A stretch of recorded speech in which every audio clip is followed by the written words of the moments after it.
Hello everyone, welcome to my channel. आज हम इस वीडियो में Corey House synthesis topic detail में डिस्कस करेंगे, जो एक बहुत ही इंपॉर्टेंट ऑर्गेनिक रिएक्शन है, एक इंपॉर्टेंट टॉपिक है बीएससी एंड एमएससी लेवल के सेमेस्टर एग्जाम्स के लिए। सो इस पर्टिकुलर वीडियो में कोरे हाउस सिंथेसिस क्या होता है, इसका basic reaction, basic concept detail में डिस्कस करेंगे, इसके मेरिट्स एंड मैकेनिज्म को समझेंगे। साथ ही साथ ये प्रॉपर हैंड रिटन नोट्स आपको प्रोवाइड करूंगा, जो आपके बीएससी एंड एमएससी लेवल के सेमेस्टर एग्जाम्स के लिए बहुत हेल्पफुल होगा। सो कोरे हाउस सिंथेसिस क्या होता है, इसके बेसिक रिएक्शन से स्टार्ट करते हैं। So in this synthesis lithium dialkyl copper react with an alkyl halide. Lithium dialkyl copper itself is form by the interaction of alkyl lithium and cuprous halide. ठीक है, तो इस इंट्रो पॉइंट में क्या कहा गया है, ये जो सिंथेसिस है इसमें सबसे इंपॉर्टेंट हमारा जो एक रिएजेंट है वो है लिथियम डाइएल्काइल कॉपर, जिसको गिलमैन रिएजेंट भी कहा जाता है। ठीक है, बेसिकली कोरे हाउस सिंथेसिस एक ऑर्गेनिक रिएक्शन है जिसका उपयोग हम एल्केन्स बनाने में करते हैं, और इस एल्केन का फॉर्मेशन बेसिकली गिलमैन रिएजेंट को यूज करके हम करते हैं। ठीक है, जैसे जो गिलमैन रिएजेंट है जिसे लिथियम डाइएल्काइल कॉपर कहा जाता है, जब गिलमैन रिएजेंट को एल्काइल हैलाइड के साथ रिएक्ट कराया जाता है तो हमको एल्केन प्राप्त होता है। ठीक है, ये हमारा बेसिक रिएक्शन है। ठीक है, लेकिन ये जो लिथियम डाइएल्काइल कॉपर है, गिलमैन रिएजेंट है, इसको कैसे बनाया जाता है, देखिए इसका भी बेसिक कॉन्सेप्ट है। सबसे पहले जो है हम एल्काइल हैलाइड RX को लिथियम मेटल के साथ अभिक्रिया कराते हैं, जिससे हमको एल्काइल लिथियम प्राप्त होता है। ठीक है, फिर ये जो एल्काइल लिथियम है इसको Cu2X2 जो होता है डाई कॉपर डाई हैलाइड, जहां पे X बराबर हमारा हेलोजेंस होंगे, फ्लोरीन, क्लोरीन, ब्रोमीन, आयोडीन, ये सभी, तो इनके साथ मिलाकर जो है फिर गिलमैन रिएजेंट बनाया जाता है। ठीक है, तो सबसे पहले गिलमैन रिएजेंट कैसे बनाएंगे, एल्काइल हैलाइड को लिथियम मेटल के साथ रिएक्ट कराते हैं, जिससे हमको एल्काइल लिथियम प्राप्त होगा। फिर एल्काइल लिथियम को हम डाई कॉपर डाई हैलाइड्स के साथ रिएक्ट करेंगे, जिससे हमको गिलमैन रिएजेंट, जिसे लिथियम डाइएल्काइल कॉपर कहा जाता है, ये प्राप्त होता है। फिर इसी गिलमैन रिएजेंट को एल्काइल हैलाइड के साथ रिएक्ट करेंगे तो हमको एल्केन प्राप्त होता है। ठीक है, ये हमारा बेसिक रिएक्शन हो गया कोरे हाउस सिंथेसिस का। ठीक है, यहाँ पे R एंड R डैश में भी आइडेंटिकल आर डिफरेंट। अब यहाँ पे R डैश और R दो आपको दिख रहे होंगे, तो बेसिकली ये जो है सेम या अलग अलग एल्काइल समूह होते हैं। ठीक है, R डैश वो RX जो है ये एल्काइल हैलाइड, ये जो है बेसिकली एल्काइल ग्रुप्स होते हैं, जो सेम भी हो सकते हैं, आइडेंटिकल भी हो सकते हैं, और डिफरेंट एल्काइल समूह भी हो सकते हैं। मेनली यहाँ पे R जो है हमारा वो एल्काइल ग्रुप है, वो जो है मुख्य एल्काइल ग्रुप है जो गिलमैन रिएजेंट का है। ठीक है, यहाँ पे ये जो हमारा R है ये बेसिकली मुख्य एल्काइल ग्रुप है जो गिलमैन रिएजेंट के लिए है, और R डैश जो है ये सेकेंडरी एल्काइल ग्रुप होता है जो एल्काइल हैलाइड्स में है। ठीक है, तो ये आप ध्यान रखेंगे, हम R से डिनोट करेंगे लिथियम डाइएल्काइल कॉपर के एल्काइल ग्रुप को, और R डैश से हम एल्काइल हैलाइड के एल्काइल ग्रुप को रिप्रेजेंट यहाँ पे करेंगे। In this reaction preference is given to the primary alkyl halide, but R of the organometallic compound में भी प्राइमरी, सेकेंडरी और टर्सरी। तो यहाँ पे पॉइंट में क्या, इसी पॉइंट को कहा गया है कि R और R डैश जो है वो प्राइमरी या सेकेंडरी एल्काइल ग्रुप होते हैं। ठीक है, और R और R डैश के बारे में ही यहाँ पे कहा गया है। अब हम यहाँ पे कुछ इंपॉर्टेंट रिएक्शंस देख लेते हैं, मतलब आपको बेसिक रिएक्शन तो समझ में आ गया, कोरे हाउस सिंथेसिस का बेसिक रिएक्शन क्या है। अब एग्जांपल्स के द्वारा हम इस रिएक्शंस को समझेंगे। जैसे पहला है हमारा लिथियम डाइइथाइल कॉपर और N हेक्साइल आयोडाइड। ठीक है, इन दोनों को हम रिएक्ट करते हैं तो हमको N ऑक्टेन प्राप्त होता है जो एक एल्केन है। तो इसमें क्या होगा, बेसिकली लिथियम डाइइथाइल कॉपर में दो इथाइल समूह है C2H5, दो इथाइल समूह है, ये गिलमैन रिएजेंट के रूप में काम करते हैं। ठीक है, ये जो है हमारा क्या है, गिलमैन रिएजेंट के रूप में काम कर रहा है इस रिएक्शन में लिथियम डाइइथाइल कॉपर। ठीक है, अब यहाँ पे जो N हेक्साइल आयोडाइड है, इसमें बेसिकली एक N हेक्साइल ग्रुप है और जो आयोडीन से जुड़ा हुआ है। ठीक है, तो यहाँ पे गिलमैन रिएजेंट्स, तो यहाँ पे जब रिएक्शन होगा दोनों के बीच लिथियम डाइइथाइल कॉपर और N हेक्साइल आयोडाइड, तो गिलमैन रिएजेंट का जो एक इथाइल ग्रुप है C2H5 वो निकल कर जो है हेक्साइल ग्रुप से जो है जाके जुड़ जाता है। ठीक है, जिससे हमको प्रोडक्ट N ऑक्टेन प्राप्त होगा, मतलब C2H5 C6H13 के साथ जुड़ जाएगा तो हमारा C8H18 हमारा बन जाएगा। ठीक है, जो एक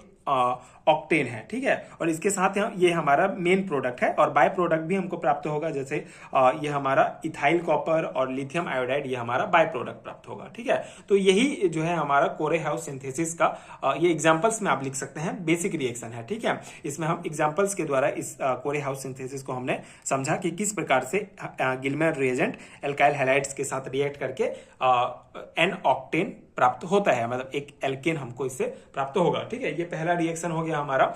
इसी प्रकार दूसरा रिएक्शन भी हम समझ सकते हैं, जैसे लिथियम डाई आइसोप्रोपाइल कॉपर, ये हमारा है, ठीक है। ये पूरा जो स्ट्रक्चर है ये लिथियम डाई आइसोप्रोपाइल कॉपर का है, जो एन ब्यूटाइल ब्रोमाइड के साथ रिएक्ट करके 2 मिथाइल हेक्सेन देता है, ठीक है। अब ये रिएक्शन क्या होगा, इसमें देखिए लिथियम डाई आइसोप्रोपाइल कॉपर में आप देख सकते हैं हमारा जो है 2 आइसोप्रोपाइल ग्रुप है, ठीक है, C3H7, ठीक है। बेसिकली इसको हम कैसे लिख सकते हैं, C3H7 2, इस प्रकार से भी हम इसको लिख सकते हैं, ये पूरे इसको, है ना। तो यहाँ पे जो हमारा लिथियम डाई आइसोप्रोपाइल कॉपर, ठीक है, यहाँ पे CuLi, इस प्रकार से इसको लिख सकते हैं। तो यहाँ पे जो है हमारा इसमें क्या है, 2 आइसोप्रोपाइल ग्रुप होते हैं, तो इसमें से एक आइसोप्रोपाइल ग्रुप जो है ये एन ब्यूटाइल ब्रोमाइड के साथ जाके एन ब्यूटाइल ग्रुप के साथ जाके जुड़ जाएगा। एन ब्यूटाइल ब्रोमाइड में जो है हमारा एन ब्यूटाइल जो ग्रुप है उसके साथ जाके जो है क्या हो जाएगा, जुड़ जाएगा। ये गिलमेर यहाँ पे ये जो है पूरा गिलमेर रिएजेंट की तरह काम करेगा। तो ये गिलमेर रिएजेंट का एक हमारा जो आइसोप्रोपाइल ग्रुप है वो जाके ब्यूटाइल समूह C4H9, ठीक है, यहाँ पे C4H9 होगा, 1 2 3 4 कार्बन और 2 4 5 6 7 8 9 हाइड्रोजन है, ठीक है। तो इसको हम इस प्रकार से भी लिख सकते हैं, C4H9Br। तो ये जो C4H9 है ब्यूटाइल ग्रुप है, इसके साथ जाके जो है ये हमारा गिलमेर रिएजेंट का एक आइसोप्रोपाइल ग्रुप जुड़ जाएगा और इस प्रकार से 2 मिथाइल हेक्सेन प्राप्त होगा, ठीक है। ये एक ग्रुप यहाँ पे आया, इसके साथ ये जुड़ गया, तो यहाँ पे इसको जब IUPAC नाम से इसका नामकरण करेंगे तो हमको ये 2 मिथाइल हेक्सेन प्राप्त होगा। साथ ही ये मेन प्रोडक्ट है और साथ ही साथ ये हमारा बाय प्रोडक्ट प्राप्त होगा, ठीक है। तो इस प्रकार से कोरेहाउस सिंथेसिस के ये 2 इंपॉर्टेंट एग्जाम्पल्स हैं जो आपको ध्यान रखना है, और बेसिक आई होप आपको समझ में आ गया होगा, ठीक है। अब इसके मेरिट्स की बात करें, कुछ विशेषताएं अगर हम देखें तो this method is better than Woods reaction as a symmetric alkanes containing odd number of carbon atom can also be prepared with the help of this reaction, ठीक है। तो पिछले वीडियो में हमने वुड्स रिएक्शंस के बारे में डिटेल में डिस्कस किया था। तो ये जो मेथड है, ये जो रिएक्शन है हमारा, वो वुड्स रिएक्शन से भी अच्छा है, क्योंकि इससे हमको सिमेट्रिक एल्केन्स जो कि odd number of carbon atoms होते हैं जिनके पास, उसको भी हम प्रिपेयर कर सकते हैं इस रिएक्शंस के द्वारा। And this synthesis is suitable for preparing higher alkane also, ठीक है। तो इस सिंथेसिस से हम हायर एल्केन्स को भी प्रिपेयर कर सकते हैं। तो ये एल्केन्स प्रिपरेशंस का एक बहुत ही इंपॉर्टेंट रिएक्शन है, एक इंपॉर्टेंट मेथड है, ठीक है।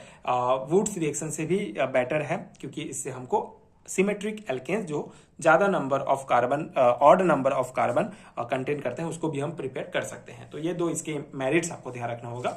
अब इसके मैकेनिज्म को अगर हम और डिटेल में समझें तो इसका this reaction is considered to be nucleophilic in which nucleophile alkyl carb anion obtained from the organometallic compound attack the alkyl halide to displace the halide ion, ठीक है। अब यहाँ पे देखिए, यहाँ पे एक टर्म आया है आपका न्यूक्लियोफाइल, ठीक है। तो आपको पता है न्यूक्लियोफाइल जो है वे अणु या आयन होते हैं जिनके पास अतिरिक्त लोन पेयर होते हैं, ठीक है, जो प्लस चार्ज के साथ क्रिया करते हैं। तो हमारा जो गिलमेंट रिएजेंट है बेसिकली ये न्यूक्लियोफाइल की तरह काम करता है, ठीक है, न्यूक्लियोफाइल की तरह रिएक्ट करता है, क्योंकि इसमें जो है अगर इसको हम तोड़ें तो R2Cu माइनस Li प्लस होगा, ठीक है। जहां पे जो है हमारा R के पास जो है ये इसके पास एक लोन पेयर ऑफ इलेक्ट्रॉन होता है, ठीक है। जैसे यहाँ पे R2Cu माइनस, अब इसको फिर अगर हम तोड़ें तो R2R माइनस, यहाँ पे एक लोन पेयर ऑफ इलेक्ट्रॉन है, ठीक है।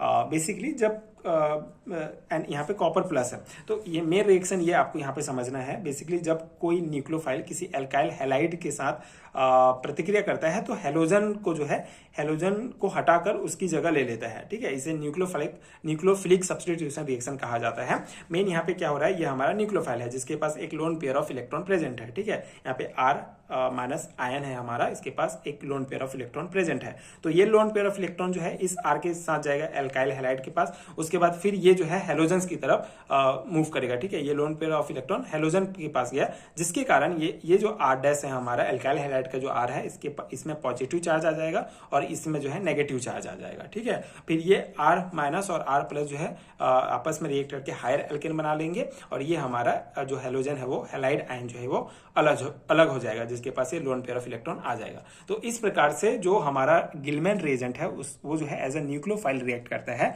और इसी कारण पूरा फिर रिएक्शन हमारा होता है, जो एल्काइल हैलाइड के साथ फिर रिएक्ट करके हायर एल्केन बनाता है। तो ये इसका बेसिक मैकेनिज्म हो गया हमारा, ठीक है। तो ये है गिलमैन रिएजेंट का डिटेल कॉन्सेप्ट। आई होप आपको समझ में आ गया होगा।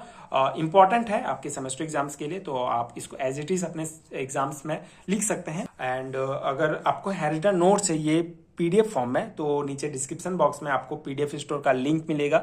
इसके अलावा स्क्रीन पर आपको एक व्हाट्सएप नंबर भी दिख रहा होगा, उसमें भी आप मुझे पेड हैरिटन नोट्स के लिए कांटेक्ट कर सकते हैं। बीएससी एंड एमएससी लेवल के सारे हैरिटन नोट्स आपको मिल जाएंगे। तो नोट्स के लिए अगर आपको नोट्स की नीड है तो आप डेफिनेटली कॉन्टैक्ट कर सकते हैं। एंड अगर वीडियो हेल्पफुल है तो इसी प्रकार के और वीडियोज देखने के लिए आप चैनल के साथ जुड़े रहिए। Thank you so much for watching.